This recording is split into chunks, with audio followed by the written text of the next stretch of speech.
What's going on here? We want to be like you, Mulan. Yeah!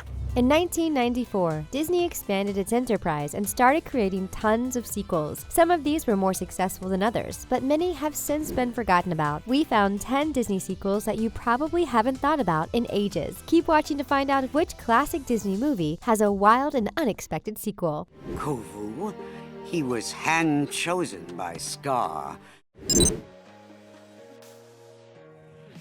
Aladdin isn't primarily about a princess, but it is one of Disney's most popular movies, and the second Aladdin film is one of the most popular Disney sequels ever. Some fans think it's even better than the original. Return of Jafar takes place a year after the first movie. Much of the original cast returned, but Robin Williams couldn't voice the genie. This movie set up an animated series called Aladdin, but then Disney made a third, lesser-known sequel, Aladdin and the King of Thieves. This time, Robin Williams reprised his role. The infamous 40 Thieves are causing problems in Agrabah. Aladdin finds out that his father is Qasim, the king of thieves. Let him go. The boy is my son. He's after a magical item called the Hand of Midas. The hand turns anything it touches to gold. In the end, Qasim realizes his son is the ultimate treasure. Some might even call him a diamond in the rough. He goes off with Iago at the end without getting caught for his crimes. Oh, and Jasmine and Aladdin finally tie the knot. Disney has recently revealed that there will be a sequel to the live-action Aladdin, but it's not the Return of Jafar. It's possible that this movie will pull elements from both of the animated sequels. This wretched thing almost cost me the ultimate treasure. It's you, son. Lilo and Stitch is one of the cutest and most underrated Disney movies of all time. Stitch is the adorable alien with anger management issues who gets adopted by the troubled girl, Lilo. She helps save Stitch, and they both help each other heal. Lilo and Stitch got a few sequels and a spin-off series. You might remember Stitch, the movie. That's where we get to meet the other 625 experiments. Stitch, the movie, led to the successful spin-off TV series, Lilo and Stitch. But before the movie, there was another sequel called Lilo and Stitch 2. Stitch has a glitch. Stitch's destructive outbursts return, and he's in danger of running out of energy for good. His circuits will burn themselves out like supernova! Plus, he and Lilo are at odds because he is hurting her chances of being in a hula contest. Eventually, they save Stitch and come together again. It didn't do as well as the next sequel. There was another movie made in 2006 too, Leroy and Stitch, revolving around Stitch's evil twin while exploring Gantu's mighty revenge. This TV movie wrapped up the franchise and served as the series finale. Jumba, a little evil genius help here? Disney's 1981 film, The Fox and the Hound, is one of the saddest animated films ever. It tells the story of a hunting dog named Copper and a fox named Todd. The two become best friends, but they can't stay friends because Copper is supposed to hunt foxes. It may have been a tearjerker, but when it was released, it was Disney's most expensive film yet. Times sure have changed. Todd! In 2006, Disney went back to the story of Todd and Copper with a direct-to-DVD film. The Fox and the Hound 2 features the voices of Rebecca McEntire and Patrick Swayze as two stray dogs in a band. The story takes place during the events of The Fox and the Hound. Todd and Cooper are still young pups. Copper considers becoming a stray and joining up with the band. It's a random little story that critics agreed wasn't terrible or great. What just happened? I'll tell you what happened. You're good at something. Atlantis, The Lost Empire is an action-packed Disney movie, but it's often underrated. At the end of the movie, Milo chooses to stay in Atlantis with Kidda. A couple of years later, Disney released a direct-to-video sequel called Atlantis, Milo's Return. The explorers return to Atlantis to ask for Milo and Kidda's help, fighting a monster called the Kraken. The two rejoin the modern world to save everyone. Kidda realizes that there are tons of Atlantean war machines in the world that could cause problems.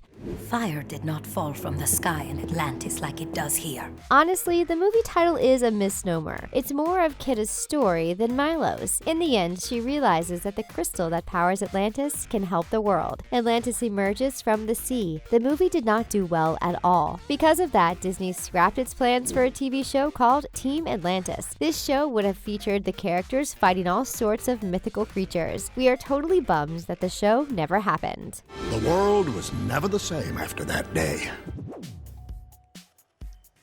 When it comes to sad Disney movies, Bambi takes the cake every single time. Poor Bambi loses his mother to hunters. Then his entire forest is destroyed by a wildfire. We get teary-eyed just thinking about it. Bambi takes on his father's title, Great Prince of the Forest, in the movie. In 2006, Disney decided to make us cry all over again. They released Bambi II, which is sometimes called Bambi and the Great Prince of the Forest.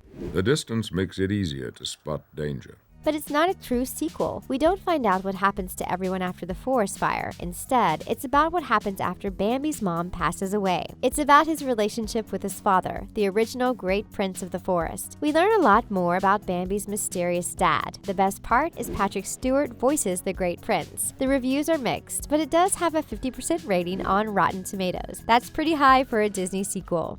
Actually, I was a lot like you. When it comes to the original Disney characters, Goofy is almost as popular as the mouse himself. In the early 1990s, Goofy was the star of his own show called The Goof Troop. He was the single father to a boy named Max. In 1995, they got their own film. Goofy and his teenage son now have a complicated relationship, but they bond over a road trip. A Goofy movie didn't do great at the box office, and the reviews weren't very good. My life's a living. Hello, little buddy! But 5 years later, Disney released a video sequel. An extremely goofy movie was actually better received than the first one. It even won some awards. In this movie, Max is off at college. Goofy accidentally causes an explosion at work and loses his job. He's told that he needs a college degree to get another job, so he enrolls at Max's university. And well, shenanigans ensue. Which classic Disney movie has a crazy time-traveling sequel? Keep watching to find out. Tell me he didn't say a year, man. I heard a year. Would you hold me and tell me he didn't say a year?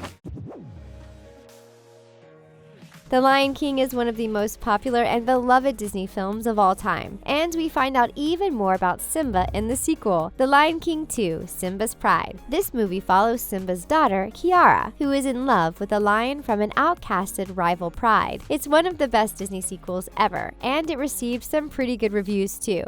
Our place is with our pride. But did you know there is another sequel? The Lion King 1.5 was released directly to video in 2004, sometimes called The Lion King 3: Hakuna Matata. The movie tells the story of the Lion King from a new perspective. Timon and Pumbaa tell their version of the story. Even though the movie came out 10 years after the original, most of the cast reprised their roles. Critics loved the sequel even more than Lion King 2. Pumbaa, stop living in the past. We need a new motto. Now that the live-action remake of Mulan has become a reality, we had to include the animated sequel to the original. Mulan II is widely considered to be one of the worst animated sequels. Mulan and Li Shang are engaged, and Mushu finds out he'll lose his job as Mulan's guardian. Mulan will be part of Shang's family, so his ancestors and guardians will become hers. Eddie Murphy did not reprise his role as Mushu, and it just wasn't the same. Mushu sets out to sabotage Mulan and Shang's marriage. Something wrong? I heard you, Mulan. Every word. While they escort 3 princesses to be wed. These marriages will supposedly unite China. Mushu is really a jerk in this movie, but Mulan forgives him. But things don't end well for Shang. Mulan offers to marry one of the princesses so that the princesses don't have to marry men that they don't love. But Shang survives his fall and shows up just in time. Their marriage saves China, bringing honor to them all. Then Shang unites the family temple, and the little dragon gets to keep his job. Mulan 2 has an abysmal 0% rating on Rotten Tomatoes. We sure hope the movie is as good as the first one and doesn't go the way of the sequel. Yes, I will bring honor to us all. The Hunchback of Notre is one of Disney's darkest films. Quasimodo is a deformed man who is hidden away to ring the bells of Notre Dame. The film deals with the mistreatment of the Romani people at the hands of the government during this time. It's not one of Disney's most popular movies by any stretch, but they made a sequel anyway. The Hunchback of Notre Dame 2: The Secret of the Bell takes place 7 years later. Quasimodo is still the bell ringer, but he is now accepted by the citizens of Paris. He's lucky to have a good friend like you. Oh, Esmeralda and Phoebus are married with a son. A circus comes to town, and it is run by a criminal mastermind. He plans to steal one of the bells of Notre Dame. Quasimodo falls in love with a circus performer named Madeleine. The criminal uses Madeleine and Esmeralda's son, Zephyr, to steal the bell. Quasimodo and Esmeralda rescue them and the bell just in time for the big festival. The sequel did not do well with critics, and most fans were disappointed. Fools! I am Zerouche! This is not the ending I had in mind!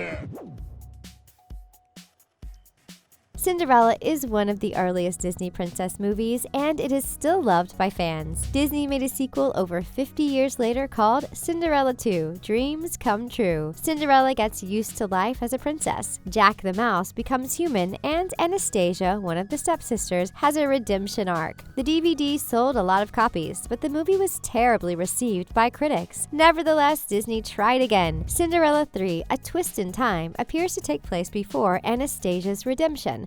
Mother, our troubles are over! But the timeline isn't exactly clear. Some of the events make it seem like the other movie didn't happen. The evil stepmother gets her hands on Fairy Godmother's wand. She goes back in time and makes the glass slipper fit Anastasia. She banishes Cinderella to the new world. Jack and Gus tell the prince the truth, and he saves Cinderella. Eventually, Lady Tremaine and Drizella are turned into toads and later into humans wearing Cinderella's ragged clothes. It's a wild ride, but it did much better than Cinderella 2.